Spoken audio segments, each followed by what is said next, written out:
Hello students, welcome to Dayal academy. हम पढ़ रहे हैं introduction to literary studies unit 1 pride and prejudice और हम कंटिन्यू करेंगे वहां से जहां पर लास्ट वीडियो में हमने फिनिश किया था। तो लेडी कैथरीन de Bourgh के पैरिश में mister Collins has been ordained, यानी उस चर्च में इन्हें एक प्रीस्ट बना दिया गया है। ऑर्डिनेशन मीन्स एक रिलीजियस रिचुअल जब किसी को एक चर्च का प्रीस्ट बनाया जाता है। तो मिस्टर कॉलिंस हर बात में सबसे पहले लेडी कैथरीन de Bourgh की प्रेजेस करेंगे कि अरे भाई उन्होंने मेरे लिए इतना कुछ किया, I am so grateful to her. अब वो मुद्दे की बात लिख रहे हैं, कहते हैं I feel badly about this inheritance, कि भाई मुझे पता है आपके जाने के बाद ये प्रॉपर्टी मेरी होने वाली है, लेकिन ये जो इनहेरिटेंस की पूरी बात है ना कि आपके बच्चों से ये प्रॉपर्टी छिन जाने वाली है, मुझे मिलने वाली है, मुझे बहुत बुरा लग रहा है। कहते हैं इनफैक्ट ये मेरी ड्यूटी है कि अपने पैरिश में बीइंग ए क्लर्जी मैन मैं फीस को प्रमोट करूं, और इसलिए मैं आपसे इंसिस्ट करता हूं कि जो ऑलिव ब्रांच मैं आपको ऑफर करने जा रहा हूं आप उसे रिजेक्ट ना करें। अब देखें, ऑलिव ब्रांच का मीनिंग ये है ऐसा कुछ जो आप कहते हैं या करते हैं जिससे ये शो हो कि अगर आपका किसी के साथ डिसएग्रीमेंट चल रहा है उसे आप खत्म करना चाहते हैं। एन एक्ट ऑफ रिकंसिलिएशन, जब आप रिकंसाइल करना चाहते हैं उस समय जो आप ऑफर करते हैं या आपका जो एक्शन है जो आप बोलते हैं उसे कहा जाता है ऑलिव ब्रांच। मिस्टर कॉलिंस के फादर और मिस्टर बेनेट की आपस में बिल्कुल बनती नहीं थी, लेकिन सिंस मिस्टर कॉलिंस के फादर अब नहीं रहे तो मिस्टर कॉलिंस ने इन्हें लेटर लिखा था 1 महीने पहले कि ऐसे ऐसे आपके घर में आने वाला हूँ, नवंबर द 18th 4 बजे मैं पहुंच जाऊंगा, एक ऑलिव ब्रांच मैं आपको ऑफर करने वाला हूं, आप उसे रिजेक्ट ना करें। अब ये बात जब मिस्टर बेनेट ने अपनी वाइफ को बताई है, इनकी डॉटर्स भी वहां पे मौजूद हैं, सभी का एक मिक्स रिएक्शन है। एलिजाबेथ का मानना है कि mister Collins is an odd man. उनके फादर को लगता है मिस्टर बेनेट को कि he is a strange mixture of servility and self importance. Servility means the quality of being too eager to please someone and serve them। तो एक तरफ servility भी है और सेल्फ इंपॉर्टेंस भी है। खैर सभी लोग इनसे मिलने के लिए बहुत उत्सुक हैं और आज वो दिन है जब मिस्टर कॉलिंस इनके घर पे आने वाले हैं। In fact mister Collins was on time. And how does he look like? He is a tall heavy looking young man of 25। और आते ही आप नोट करना मिस्टर कॉलिंस के बारे में एक बात आपको नोट करनी है, इनका जो कैरेक्टर है वो कैसा है, बात करने का तरीका, बातों में क्या क्या बोलते हैं और कैसे बिहेव करते हैं। इनफैक्ट कभी कभी आपको ऐसा लगेगा कि जो बाकी के कैरेक्टर्स हैं वो ये सोचते हैं कि अरे भाई ये बंदा चुप होगा। तो एक तो वो बेनेट सिस्टर्स को कॉम्प्लीमेंट देते हैं ऑन देयर ब्यूटी, और आते ही जब मिसेस बेनेट से बात कर रहे हैं तो कहते हैं I am very sensible madam of the hardship to my fair cousins. I assure the young ladies that I come prepared to admire them. At present I will not say more but perhaps when we are better acquainted. इसके बाद उनकी बात बीच में कोई काट देता है, interrupt हो जाती है। कहने का मतलब है कि आते ही एक हिंट दे देते हैं कि भाई अगर आपकी बेटियों में से कोई बेटी मुझे पसंद आ जाती है तो शायद मैं शादी कर लूं। और हर चीज को बहुत बारीकी से ऑब्जर्व करते हुए, चाहे वो हॉल है, डाइनिंग रूम है या उसका फर्नीचर है, हर चीज को उन्होंने प्रेस करना है बहुत केयरफुली, और बहुत इलेबोरेटिव कमेंडेशंस हैं। अब देखें इसका एक दूसरा मीनिंग भी ये है, आप इसको ऐसे भी देखें कि भाई इस घर को जो वो निहार रहे हैं कि अरे वाह इतना अच्छा घर है, इतना अच्छा फर्नीचर है, अभी ये उनका नहीं है लेकिन मिस्टर बेनेट के बाद ये सब इनका होने वाला है। तो आप फैमिली मेंबर्स के पॉइंट ऑफ व्यू से सोचो कि एक एक चीज को पॉइंट आउट करके उन उसकी तारीफें करना, वो सोच रहे होंगे यार ये सब इसी का होने वाला है। खैर इसके बारे में हम और बात करेंगे। नेक्स्ट चैप्टर में हमें बताया जाता है कि डिनर के दौरान मिस्टर बेनेट मिस्टर कॉलिंस से उनकी पैट्रनेस लेडी कैथरीन de Bourgh के बारे में पूछते हैं, और हमेशा की तरह mister Collins lady Catherine de Bourgh ये, लेडी कैथरीन de Bourgh वो, यानी कि लेडी कैथरीन de Bourgh की प्रेजेस करते हुए थकेंगे नहीं. He can go on and on about her praises. Mister Collins का कहना है कि lady Catherine de Bourgh is all one could wish for in a person of importance, of rank, such manners, such style, और उन्होंने मुझे advice किया है कि मैं शादी करूं और वो भी जल्द से जल्द करूं.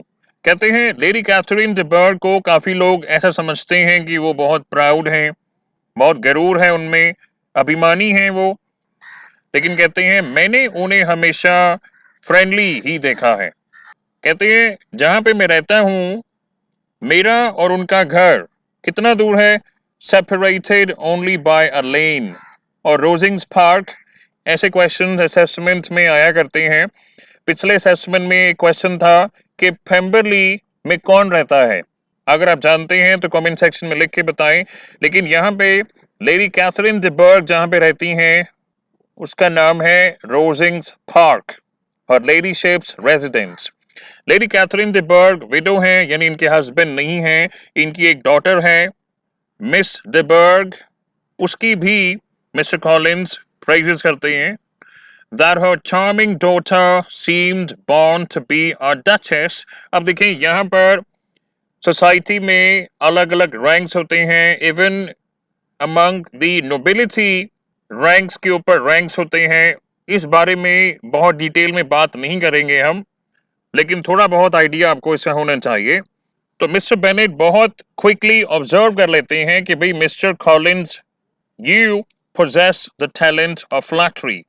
उनको बहुत ही एब्सर्ड लगते हैं. भाई क्या बंदा है ये, क्या बोलता है.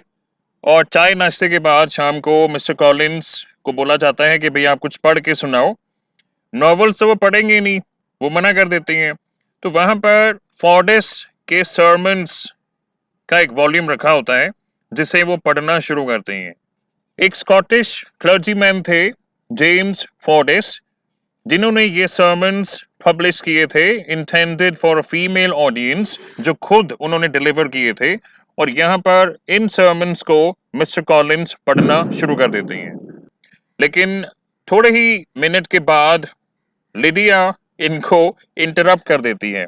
लिडिया और किटी का ध्यान हमेशा कहाँ रहता है, मैंने पहले भी बताया था. ये अपनी आंट मिसेस फिलिप्स के वहां जाती हैं मेरिटन में, जहां पर आर्मी ऑफिसर्स के बारे में बात होती है, उनसे इंटरेक्शन करना चाहती हैं. तो बीच में लिडिया बोल पड़ती है.